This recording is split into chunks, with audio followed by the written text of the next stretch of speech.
তুমি তো বলছো যে রক্তের সম্পর্ক কখনো অস্বীকার করা যায় না, এখন এরকম পল্টি নিচ্ছ কেন? কত ক্যারেটের? 24 ক্যারেট। 24 ক্যারেটের গোল্ডেন নেকলেস তুমি আমাকে উপহার দিছো? পছন্দ হয়েছে? ও মা, এত দামি জিনিস তো আমাকে জীবনে কেউ কোনোদিন দেয় নাই। আসসালামু আলাইকুম বন্ধুরা, এটা আমাদের গল্প নাটকের 13 নম্বর পর্ব অলরেডি আপলোড হয়ে গেছে। সায়রার সাথে সামির এক পর্যায়ে ঝামেলা সৃষ্টি হয়েছে। এটা আমাদের গল্প নাটকের কি করলে সপ্তাহে 3টা এপিসোড দেখতে পারবেন এবং 30 মিনিটের উপরে এপিসোডগুলো দেখতে পারবেন। তো বিস্তারিত জানিয়ে দেব আজকের এই ভিডিওতে, তাই আজকে ভিডিওটা একদমই কেউ স্কিপ করেন না। আর আপনারা যারা এটা আমাদের গল্প নাটকের 14 নম্বর এপিসোডটা সবার আগে দেখতে চাচ্ছেন এবং 30 মিনিটের উপরে এপিসোডগুলো দেখতে চাচ্ছেন এবং সপ্তাহে 3টা এপিসোড দেখতে চাচ্ছেন, আমাদের ইউটিউব চ্যানেলটিকে সাবস্ক্রাইব করা না থাকলে অবশ্যই সাবস্ক্রাইব করে পাশে থাকা বেল আইকনটি বাজিয়ে দেবেন, তাহলে এপিসোডগুলো 30 মিনিটের উপরে আমাদের ইউটিউব চ্যানেলে দেখতে পারবেন। আপনারা অনেকেই কমেন্ট করেন এটা আমাদের গল্প নাটকটা এপিসোড 30 মিনিটের উপরে হলে ভালো হয় এবং সপ্তাহে 3টা এপিসোড দিলে ভালো হয়। আপনাদের এই জন্য আমাদের ইউটিউব চ্যানেলটিকে বেশি বেশি সাবস্ক্রাইব করে দিতে হবে, তাহলে আমরা সিনেমাওয়ালা ইউটিউবের সাথে কথা বলে এই এপিসোডগুলো 30 মিনিটের উপরে করব। এবং আপনারা যত বেশি এই ইউটিউব চ্যানেলটিকে সাবস্ক্রাইব করবেন, আমরা সিনেমাওয়ালা ইউটিউবের সাথে যোগাযোগ করে সপ্তাহে 3টা এপিসোড আনার চেষ্টা করব। তার জন্য অবশ্যই আমাদের ইউটিউব চ্যানেলটিকে সাবস্ক্রাইব করে দেবেন এবং আমরা অবশেষে দেখতে পারবো 14 নম্বর পর্বে সায়রার সাথে সামির এক পর্যায়ে ঝামেলা সৃষ্টি হয়েছে।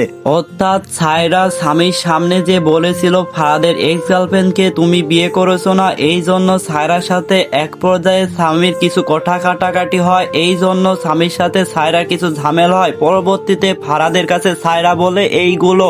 এটা আমাদের গল্প নাটকের 14 নম্বর পর্বে আমরা প্রথমেই দেখতে পারবো সামিরকে ফারাদ বোঝাবে যে তার বড় ভাবির সাথে এইভাবে ব্যবহার করে সে একদমই ঠিক করেনি। এক পর্যায়ে যে সামির ফারাদের উপর অনেক রেগে যাবে এবং ফারাদকে এটা বলবে আমার বউয়ের নামে কেউ বাজে কথা বললে আমি সহ্য করতে পারি না। এটা আমাদের গল্প নাটকের 14 নম্বর এপিসোডে আমরা আরো দেখতে পারবো সায়রা সবার সামনে ভালো হওয়ার অভিনয় করছে, অর্থাৎ অন্যদিকে মেহেরিনকে খারাপ বানানোর চেষ্টা করছে। এটা সহ্য করতে পারবে না সামির এবং এক পর্যায়ে প্রতিরোধ শুরু করবে সামির এবং এক পর্যায়ে তার বাবার কাছে খারাপ হয়ে যাবে সামির মেরিনের জন্য। অন্যদিকে সায়রা এবার ফারাদকে নিয়ে এই বাসা থেকে চলে যাইতে চাইবে, অর্থাৎ স্বামী তাকে অপমান করেছে এটা তার বাবার কাছে বলবে এবং তার বাবা এক পর্যায়ে স্বামীর উপর অনেক রেগে যাবে, অর্থাৎ ফারাদের বউকে বারবার অপমান করার জন্য ফারাদের তার বাবার কাছে নালিশ করবে এবং স্বামীর উপর তার বাবা অনেক রেগে যাবে। এক পর্যায়ে যায় স্বামীরকে তার বাবা বলবে এই বাসা থেকে বেরিয়ে যেতে এবং স্বামী রাগবাগ করে এই বাসা থেকে চলে যেতে চাবে এবং মেহেরিন তাকে আটকাবে এবং এক পর্যায়ে মেহেরিনের কথাও স্বামী শুনবে না। অবশেষে এই বাসা থেকে বের হয়ে যাবে স্বামী।